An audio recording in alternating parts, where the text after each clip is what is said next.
213 to 137 pounds. How did I do it, and how can you get similar results? That's all in today's episode of At What Up Jeremy.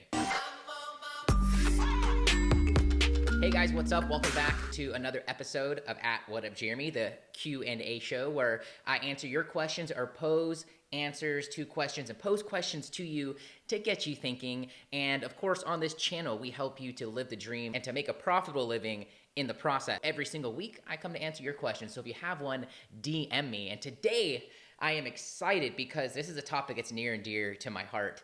And it's growing up overweight and kind of being on the other side of that journey now. And so I wanted to share that because I feel like there's a lot of people that this could really help.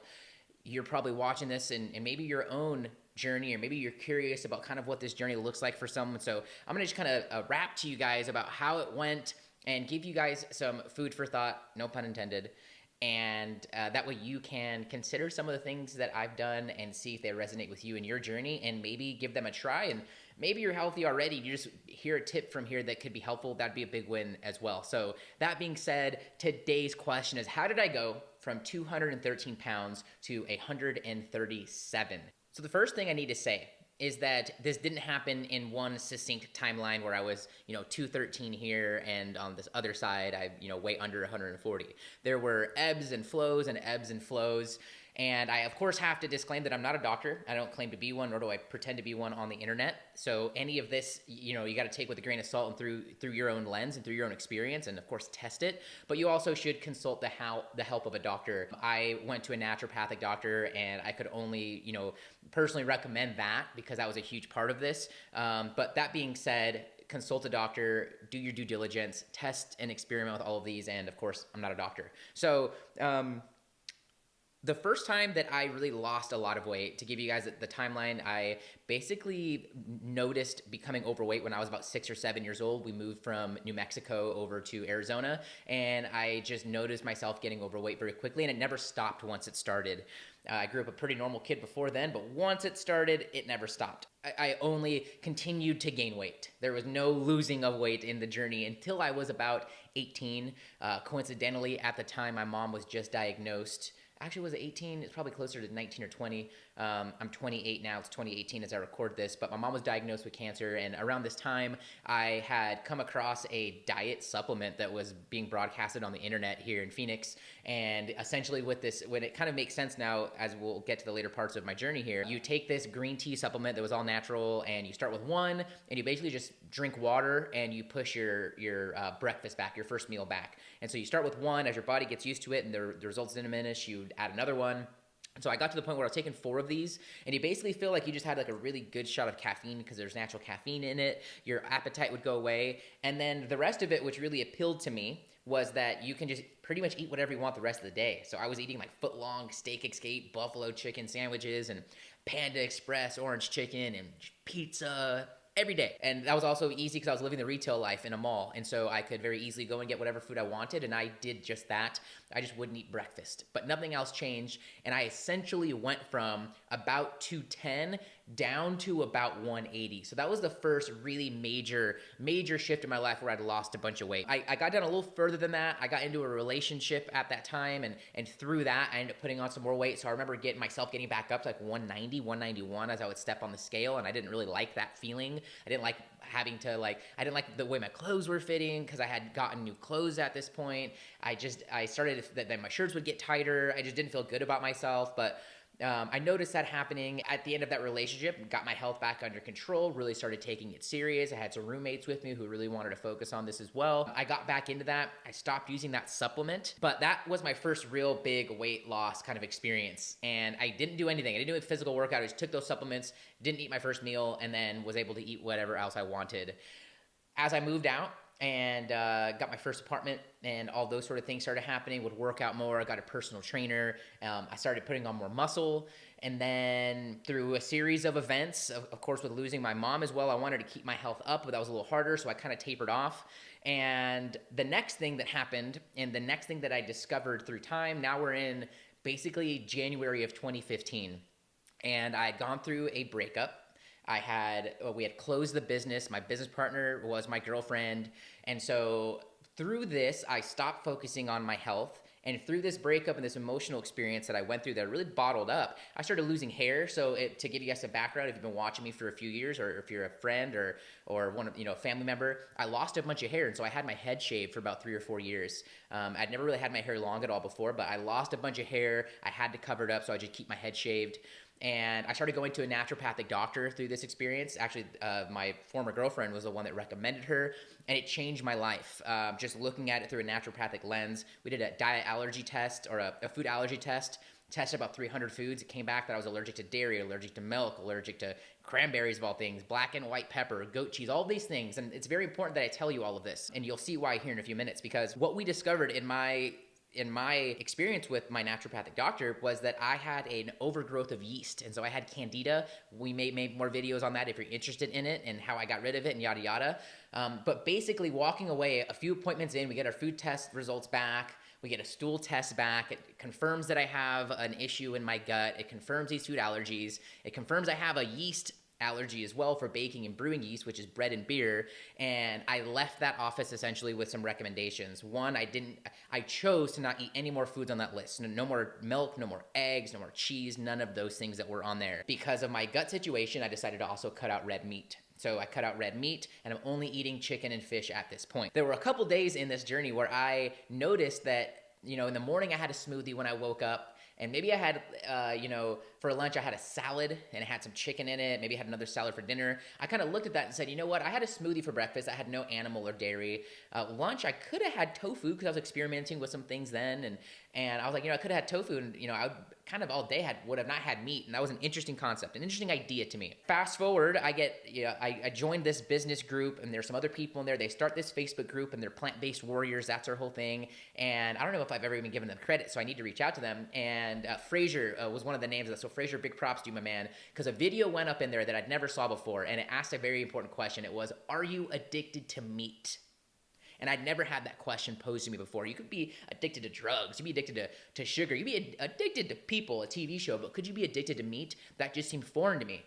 But it sat with me. And I really, it just didn't feel good.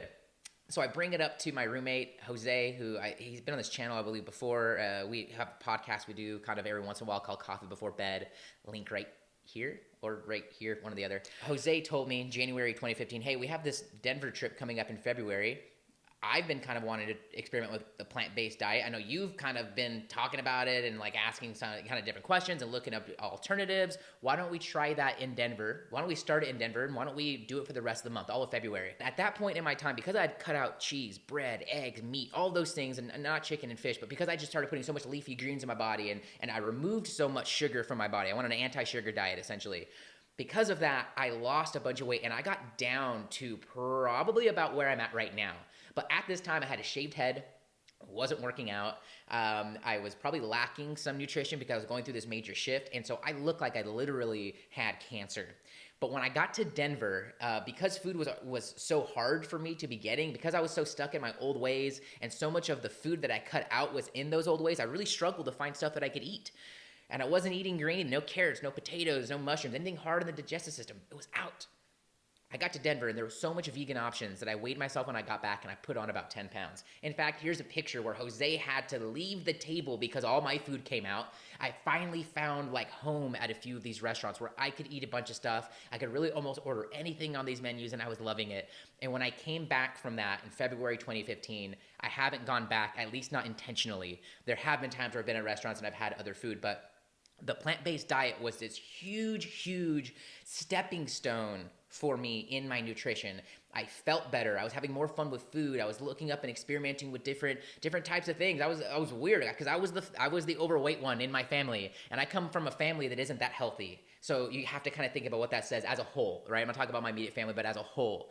And my heritage, as a whole, we are not that healthy. And so it was almost weird that, the fat kid is now eating a plant-based diet. And so, I'll be honest, I still catch a lot of slack for it from a lot of friends and family, but like I could care less because every single one of those people is not as healthy as I am, nor are they as from the outside looking in, nor are they as happy. So I'm cool. I just know what's in store for me with my health and what I have in my control. And so I say that because you'll probably experience some of those things. The next stepping stone after switching to a plant-based diet was stumbling across something called intermittent fasting. Jose, again, brought over one of our friends one evening, and he was like, I got up on my rest. I caught up on rest today. It was my day off of work. Went to the gym. I didn't eat, and I just took a pizza to the face, is basically what he said. And I'm like, that can't be healthy. He's like, yes, it's called intermittent fasting. You push back your first meal to a 12 to 14-ish hour window to get started, and then you can eat whatever you want. And in my head, I'm like, dude, that does not sound healthy. That sounds appealing, but not healthy. I wrote it off. Fast forward a couple months, and I found Kino Body on YouTube, Greg O'Gallagher. I watched one of his videos. I don't know which one it was. Maybe I'll try to find it, and I'll definitely link him up here in the description, these other resources. But he described intermittent fasting, and I made the decision that day to go to the grocery store and pick up a couple of those items. I'll link some other videos where I talk about intermittent fasting. I'll link up the vlog where I made that decision because I recorded it, and I went all in. And from that point, I've been off and on with intermittent fasting 2 or 3 times. Right now, I've been on it for about a year now, and I'm absolutely loving it, maybe a little less than that. But for the last year and a half, I've been doing intermittent fasting, and the results have been absolutely incredible. I'm somebody who is hypoglycemic, pre-diabetic, etc., and it helps to regulate my insulin. It helps to create mental clarity. There's all these benefits that come with it that I'll save for another video, and I'll link up to some of my previous ones for you.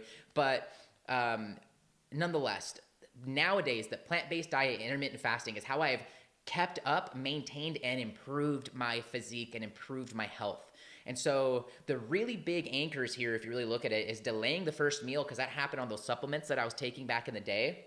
I almost think that was the only thing that caused for me to lose a bunch of weight. I was intermittent fasting then and just didn't know it. Delaying the first meal, big time. What you put into your body when you are putting food, I think is huge as well. It's why I'm such a fan of the plant-based diet, because it really takes out a lot of the health concerning things. It makes the decision-making process a lot easier, which is gravely important, and that's probably a topic for another video as well. But, the decision fatigue of making decisions all day, now it's just so easy. Right now, that clock is wrong, but it's about 2:30 p.m., I had my last meal yesterday at about 8:30 or 9.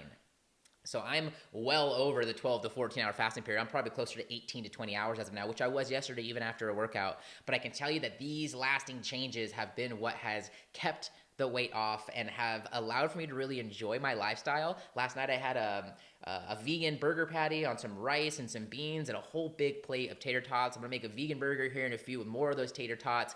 I do eat a bunch of veggies and I do get a bunch of nutrition in, but I just also want to enjoy what I eat, and the plant-based diet, along with intermittent fasting, really make it easy for me to do those things. So if you are somebody who is, not maybe happy with your weight, or you want to take it back under your control, I hope this video has helped you.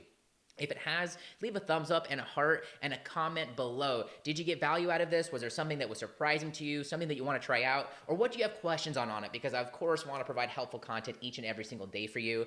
Yes, I want to help you make a profitable living, but you cannot live the dream if you don't have your health under control, which is why I wanted to make today's video and a few others that will be coming out here soon.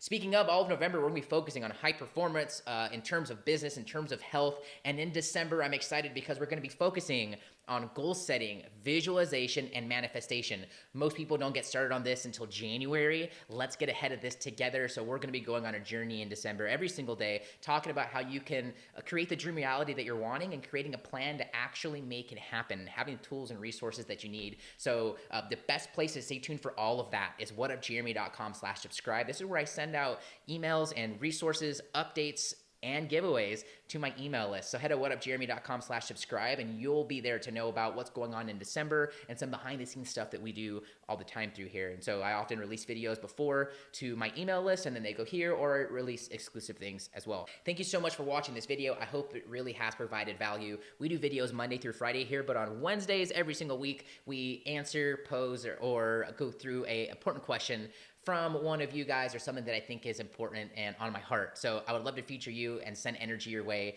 Just leave a question. Find me anywhere on social media. I'm at whatupjeremy. Thanks so much for watching this video. I'll be back next week and tomorrow with another video. I'll see you guys then. Cheers.